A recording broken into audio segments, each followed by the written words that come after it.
மாவட்ட வாரியாக பதவிகளை ஒதுக்கீடு செய்வதில் தமிழக வெற்றிக் கழக நிர்வாகிகளிடையே கடும் போட்டி நிலவுகிறது. அதிருப்தியாளர்களை சமரசம் செய்யும் பணி கட்சி தலைமை அலுவலகத்தில் விடிய விடிய நடைபெற்றது. பதவிகளை பெறுவதில் போட்டி நிலவுவதன் பின்னணியை அலசுகிறது இந்த செய்தி தொகுப்பு.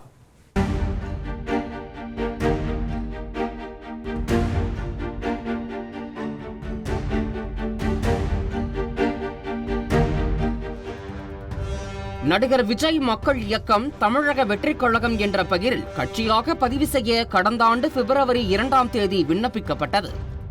இதன் ஓராண்டு நிறைவடைய உள்ள நிலையில் அதற்குள்ளாக கட்சி பொறுப்பாளர்களுக்கு நிர்வாக பதவிகள் வழங்க முடிவு செய்யப்பட்டு மின்னல் வேகத்தில் பணிகள் நடந்து வருகின்றன.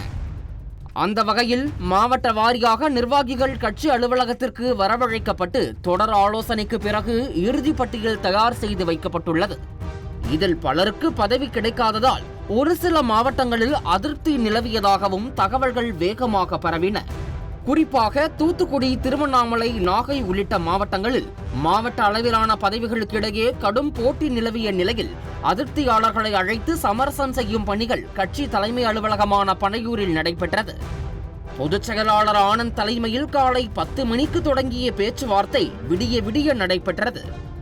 ஏற்கனவே தமிழக வெற்றிக் கழகத்திற்கு 100 மாவட்ட செயலாளர்களை நியமனம் செய்ய திட்டமிட்ட நிலையில் தொடர்ந்து நிலவும் அதிருப்தி காரணமாக ஒரு சில மாவட்டங்களில் கூடுதல் மாவட்ட செயலாளர்களை நியமிக்க கட்சி தலைமை முடிவு செய்துள்ளது.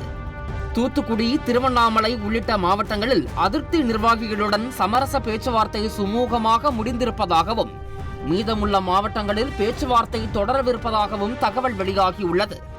தேர்வு செய்யப்படும் நிர்வாகிகளின் பதவிக்காலம் 4 ஆண்டுகள் மட்டுமே எனவும் கட்சி விதிகளின்படி கட்சி தலைமையின் முடிவே இறுதியானது எனவும் குறிப்பிடப்பட்டுள்ளது.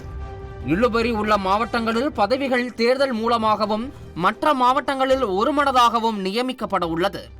குறிப்பாக ரசிகர் மன்றம், மக்கள் இயக்கம், தமிழக வெற்றிக் கழகம் என ஆரம்பம் முதலே பணி செய்து வரும் நபர்களுக்கு எந்த சமரசமும் இன்றி பதவி வழங்க வேண்டும் என தாவேக தலைவர் விஜய் வலியுறுத்தியிருப்பதாக கூறப்படுகிறது.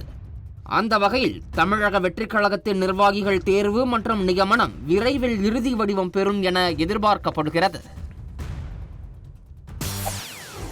செய்திகளை உடனுக்குடன் தெரிந்து கொள்ள உடனே சப்ஸ்கிரைப் பண்ணுங்க.